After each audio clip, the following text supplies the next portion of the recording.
Castration of a rabbit is indicated to reduce aggression, allow male and females to cohabitate without breeding, to reduce marking of territory by urine spraying, and to reduce socially unacceptable sexual behavior toward animate or inanimate objects.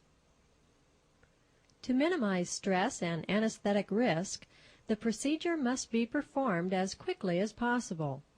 All instruments and materials should be organized in advance so that surgery is performed in an efficient manner. Owners should be aware that the risk of anesthetic-related death is far greater for elective procedures in rabbits than in other small animals such as cats and dogs. However, surgical-related complications are rare. Because rabbits cannot vomit, many surgeons do not believe it is necessary to withhold food before surgery. Proper restraint of a rabbit is very important because their vertebrae are relatively weak and can be easily fractured, especially during uncontrolled kicking of the rear limbs. The handler must control the rear legs to avoid kicking and struggling. One acceptable restraint method is to firmly press down on the rabbit's shoulders with one hand while keeping the other hand firmly behind its rump and rear legs. In this position, the animal is unable to kick back and fracture its spine. If no handler is available to restrain the animal when a procedure is performed, it is possible to hold the animal with one hand, leaving the other hand free. This is done by scruffing the animal with one hand, holding its body against the restrainer's body with the forearm and elbow. If it is necessary to place the animal in lateral recumbency, grab the forelimbs with the fingers of one hand and the rear feet with the other hand and rotate the animal's body. Again, the animal is unable to kick.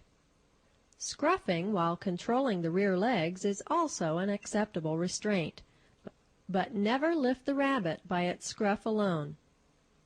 An intramuscular injection is given to a rabbit in its proximal rear leg. Restrain the rabbit and feel for the groove between the quadriceps and biceps muscle. The sciatic nerve lays just caudal to the femur, so place the needle just cranial to the femur. In this case, a combination of ketamine at 20 milligrams per kilogram and acepromazine at 0.2 milligram per kilogram was used as a pre-anesthetic.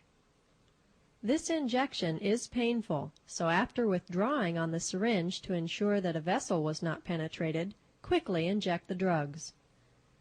Tightly restrain the animal during the injection. The rabbit reacts quickly to the pre-anesthetic and is soon quite sedated. Glassy eyes, excess sniffing and chewing motions are all normal signs that the drugs are taking effect. If excess salivation is a problem, atropine can be injected intramuscularly at a dose of 0.2 milligram per kilogram.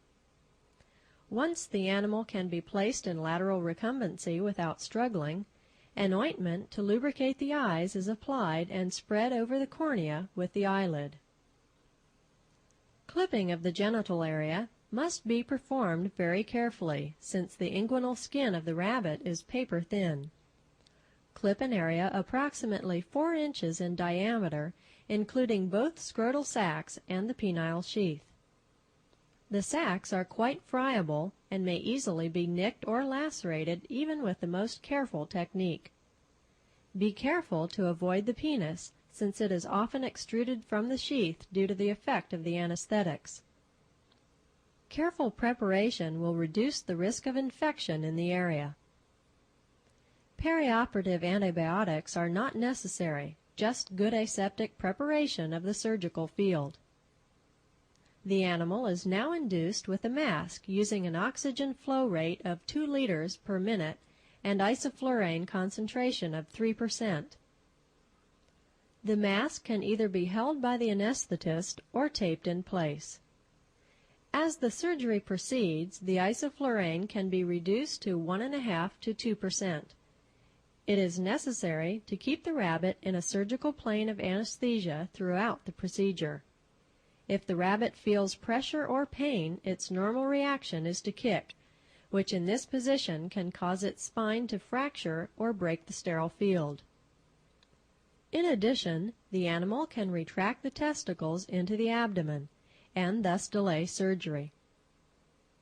The surgical area is routinely scrubbed with chlorhexidine or betadine scrub, and the fur matted down with a final scrub of alcohol to help keep hair out of the surgical field. The genitalia of the rabbit, which is very different than the dog and cat, can now be examined. These anatomic peculiarities are important to know because they have a direct impact on how castration is performed in this species. The testicles are housed in two completely separate, relatively hairless scrotal sacs. In rabbits, the base of these sacs lies just cranial to the prepuce. The scrotum is located more caudally in cats and dogs. Because each sac is spaced apart, a separate incision is created to remove each testicle. The thin parietal vaginal tunics are firmly adhered to the scrotal skin, and care must be taken to avoid accidental penetration into the vaginal process. Unlike the dog and cat, the inguinal rings are open, and this gives the rabbit the ability to retract the testicles into the abdomen during stress or from a painful stimulus. If these open inguinal rings are not closed during castration, herniation often occurs. The surgeon should perform a closed castration if possible. When the tunics are ligated during closed castration, this indirectly occludes the inguinal canal. If the tunics are not closed, as with an open castration, the rings require suture closure. The surgical pack should include 3/0 chromic gut for ligations and 4/0 Vicryl on a cutting needle for skin sutures. Absorbable suture is used in the skin so that they drop out on their own. Stress and risk of injury during suture removal is thus avoided. A routine sterile